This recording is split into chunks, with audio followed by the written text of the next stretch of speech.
Evet, yine gündemin nabzını tutamadık ve olaydan bir hafta sonra haberimiz oldu. Ama zaten felsefe biraz taşlar yerine oturunca ortaya çıkan bir şey değil mi?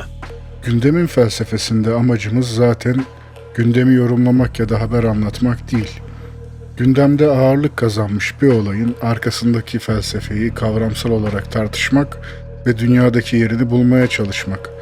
Dolayısıyla felsefe geç kalmaz, olması gerektiği zaman da oradadır. O zaman seninle bu bölümde tartışmak istediğim konuyu açıklıyorum. Ülkemizde bir televizyon programında Mustafa Çabuk adlı bir vatandaşın Mehdilik ilan ettiği ortaya çıktı. Daha önce de Adnan Oktar, Hasan Mezarcı gibi insanların Mehdilik ilan ettiğine tanık olmuştuk. Bu konuda anlamaya çalıştığım şey, insanlar neden Mehdilik ya da peygamberlik ilan eder? Dini liderlik iddiası ve inanç ağı her şeyden önce bir iktidar gücüdür. Bu insanlar o iktidara talip oluyor. İktidara talip olma hali de iki biçimde açıklanabilir. Bir grupta Adnan Oktar, Mustafa Çabuk gibi insanların bulunduğu iktidarı doğrudan kişisel refahı için kullanmayı planlayanlar var. Diğer tarafta da düşüncelerini dünyaya kendisi olarak açıklamaya çalışmış fakat başarısız olmuş. Bu yüzden zihinlerinde bir çözüm olarak alternatif bir gerçeklik yaratan, bu gerçekliğin iktidar gücünü düşüncelerini açıklamak için kullanan Hasan Mezarcı gibi insanların bulunduğu grup var.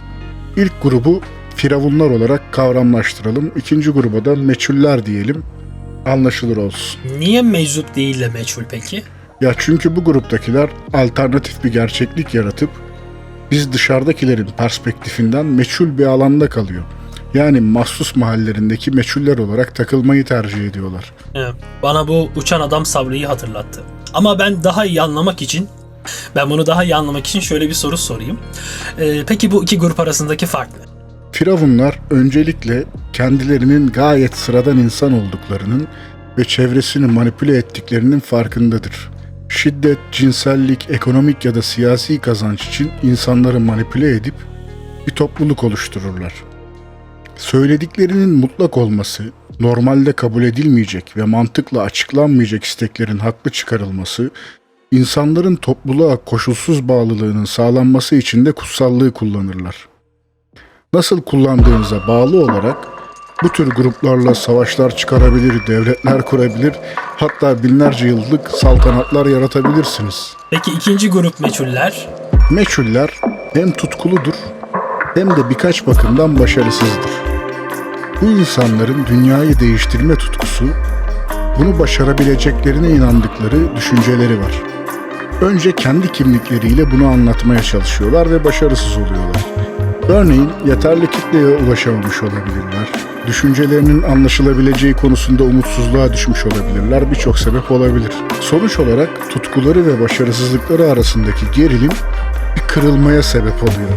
Yani bu huzursuzluk meyvesini veriyor ve alternatif gerçeklik alanına geçiliyor.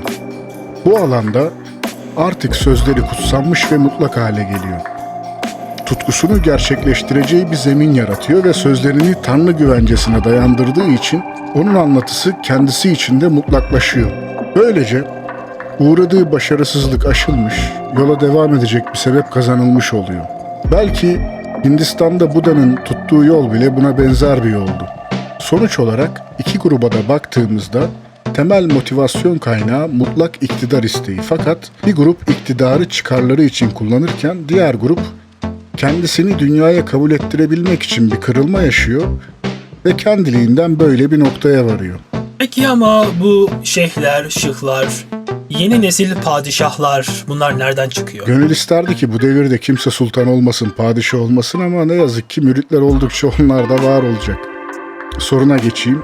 Bu tür insanların konumu ortaçağ papazlarının ya da çok tanrılı dinlerdeki tapınak rahiplerinin konumuna benziyor. Düşük risk ve yüksek getiri var. Mehdilik gibi büyük bir iddiada bulunmadıkları halde aynı iktidarı kullanabilecekleri bir temsilcilik iddiasında bulunuyorlar. Günahların affedilmesi için, cennet için birer aracı ve yol olduklarını iddia ediyorlar. Böylece hedef kitlesi halihazırda belirli bir dini inanca sahip olanlar oluyor. Ama sonuç yine aynı. Büyük bir iktidar ve sorgulanamazlık kazanıyorlar. Peki bu durum bu kadar kullanılmaya müsaitken insanlar neden bu tür oluşumların içerisine dahil oluyorlar? Bunların içerisinde üniversite mezunu da var, ilkokul mezunu da var. Yani okumak burada çözüm değil gibi. Ya çünkü bunun cehaletle okumakla okumamakla ilgisi yok. Yine bazı ayrımlar yapalım. Bazıları bir gruba ait olma isteğiyle hareket ediyor ve kendisini anlatının akışına bırakıyor. Bazıları orada bir fırsat görüyor, güç, para, iktidar gibi şeyleri elde etmek için anlatıya katılıyor. Bazılarının da dini duyguları yoğun ama kendi başına işin içinden çıkamıyor. Anlatı bu noktada onu bu tür bir yükten kurtarıyor, o da kendini koşulsuz şartsız anlatıya teslim ediyor. Anlatının çevresinde örgütlenen herkesin aldığı ve verdiği bir şeyler var. Bu bir sosyal ilişki tarzı olarak düşünülebilir. İşin sırrı anlatıda. Bu tür tarikatları kurmak için kullanılan anlatılar neredeyse her zaman eksik ve anlamsızdır. Anlamsız bir şeyi, bunun aslında çok derin anlamlara sahip olduğunu iddia ederek söylediğinizde size inanmaya hazır insanlar bu boş ifadenin altını sanki çok derin bir anlam varmış gibi doldurur. Örneğin bir önerme söyleyeyim, üstüne düşünün. Hayatın anlamı yaşantıda gizlidir. Sanki yani hayatın sırrını veriyormuş gibi bir cümle bu. Bakın bu cümle sanki bir şey anlatıyor gibi duruyor ama hiçbir şey söylemiyor. Kendi kendisine referans veren totolojik bir önerme bu. İşte müritler anlatıdaki anlamsızlığa kendilerini bir anlam olarak ekliyor ve derinlik yanılgısıyla anlamlar icat etmeye devam ediyor. Bir de mucize mevzuları var. Müritler bu tür insanlarda gizemli güçler olduğuna inanıyor ama tabii bir dayanağı yok. Örneğin Mısır firavunlarının bir kısmı tanrı olduklarını iddia ediyorlardı. Bu yüzden tanrı sıçar mı diye muz tüketip kabuz oluyorlardı. Normal insanlardan farklı olduklarının delili olarak da bu tür şeyleri kullanıyorlardı. Aradan 7000 yıl geçti, hala üstüne yağmur düşmeyenler falan var. Avcı kahvesi gibi bir nevi. Benim sorularım bugün bu kadardı. Sevgili dinleyenler, eğer sizin aklınıza gelen ama programda bulamadığımız bir soru veya cevap varsa lütfen yorumlarda düşüncelerinizi paylaşın. Gündemin felsefesinin bu bölümünü burada bitiriyoruz. Sonraki programlarda görüşmek üzere. Abone olursanız ve videoyu beğenirseniz bizim için büyük bir motivasyon kaynağı olursunuz. Şimdilik hoşça kalın.